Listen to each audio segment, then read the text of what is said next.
It's like this pale, pasty look. He collapsed to the ground. So yeah, I mean, heart attack was huge on the differential and was my biggest concern. Okay, first of all, breathe. All right, are you having any chest pain right now? No. Have you ever been diagnosed with heart disease? No. No ST or T-wave changes.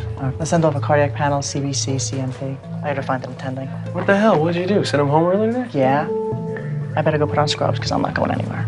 This was definitely, not my greatest moment. Why did it send me home? What's this I hear about pediatric marijuana ingestion? My patient is 2-year-old Sandra Ruiz, who I'm told from her babysitter ingested marijuana. That's what the babysitter said. Can you believe her? Well, if she's gonna lie to us, why would she give us a story that incriminates her? Maybe the truth is worse. It's hard for me to see kids suffering. I think I relate them too quickly to my own kids. I can't think of anything worse. I was dubious about the story from the very beginning. It was just weird to hear. And then you hear from the poison control people that they hadn't really ever seen it in 16 years. So could this be the first case in 16 years? Sure, it could be. But was it likely? Not really. We should do an altered mental status workup. Her breathing's quite shallow. Dr. Whitley, let's get a head CT. We'll get a chest x-ray, rule out pneumonia, and an abdominal x-ray, look for perforations or obstruction. Good. And if that's not it, keep going down the list. Can we run something by you? Sure. Let's go outside. Okay. So, you sent them home, and now you really think it's West Nile? He doesn't have a fever.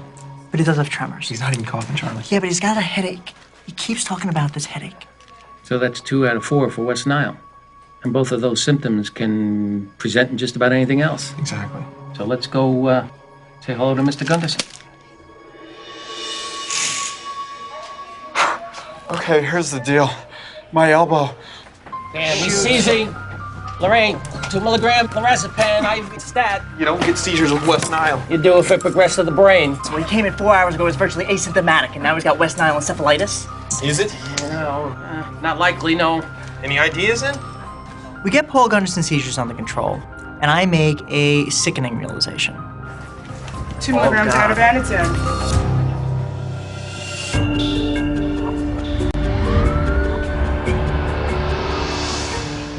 Well, I wish I could tell you I had something. But you can see for yourselves. No effusions, no infiltrate. The chest x-ray was normal. There was no sign of pneumonia or any other respiratory illness that we could identify.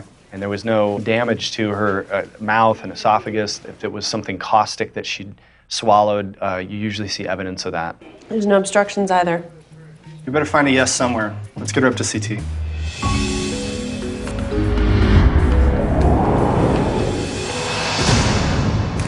I think this is an overdose. Overdose? Of what? I prescribed him paroxetine for his OCD. I mean, it would take a lot of this kind of drug to bring on a serotonin syndrome. Paroxetine works in the brain by being a selective serotonin reuptake inhibitor. Now, if he were to take a lot of it, he could put himself into this thing called serotonin syndrome. You have all sorts of crazy neurological symptoms, one of which would be a seizure. I prescribe him the medication, I tell him it's really important to take it. I mean, he's liable to take it all at once.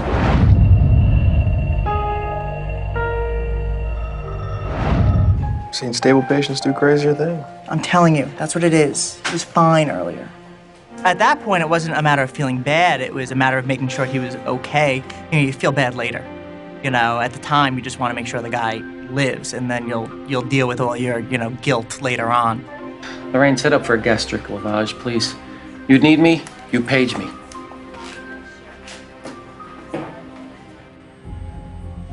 No masses, no midline shift, no evidence of ICP here. We sent the patient for a head CT to look for evidence of trauma or bleeding in the brain. And it's perfectly normal. Would have been nice to have found a pathology that we could intervene with. But at that point, I felt like something more serious was probably going on. So, now what? I don't know, we need more information. Let's go talk to the babysitter.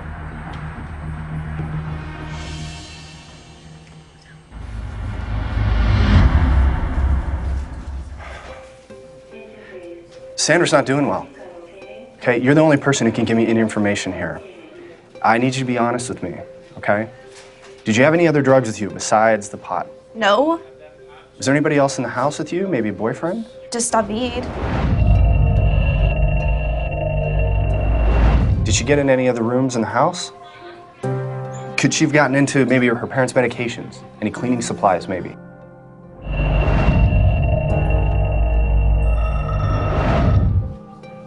It's going to be easier for you to be honest with me now, okay, than to explain this to Sandra's parents, maybe the police. I told you everything that happened.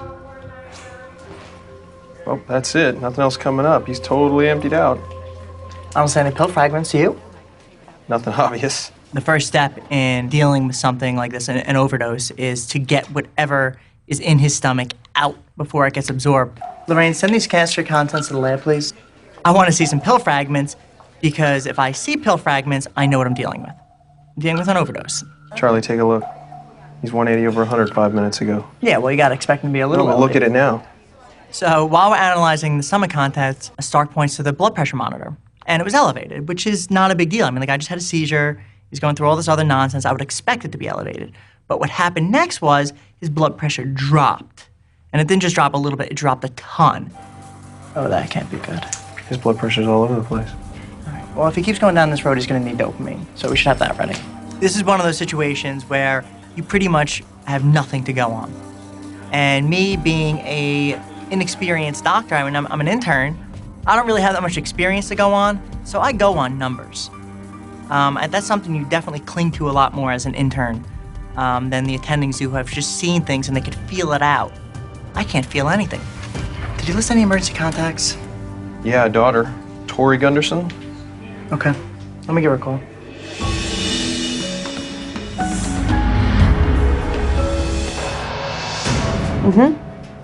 Okay. Thank you. Listen, I'm just gonna Just a ask- second. Dr. Ankeny, I just got Sandra's results back. Normal white count, normal everything, including the tox screen.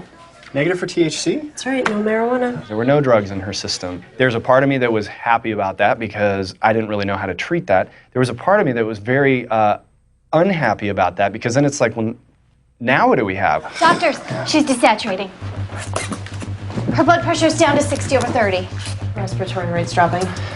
She's tachycardic. Bolus her again with 150 cc's. Somebody get a crash cart.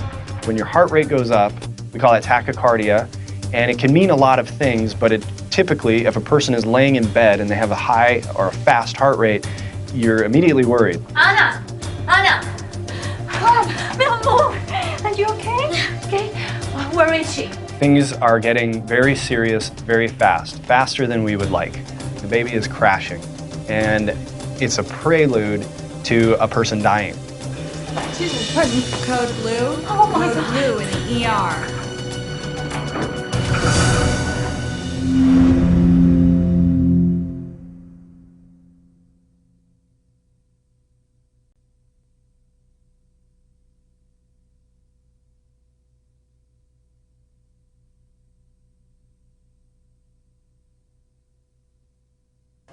Mommy's right here with you, all right?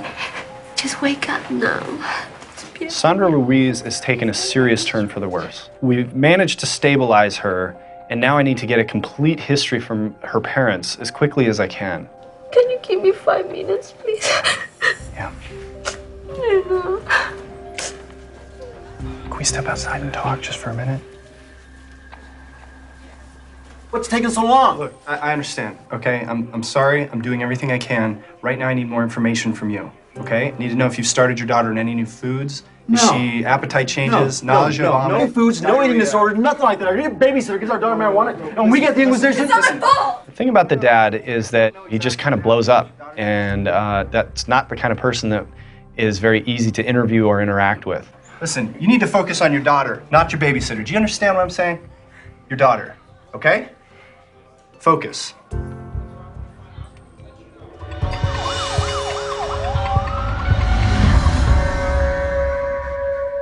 Come on.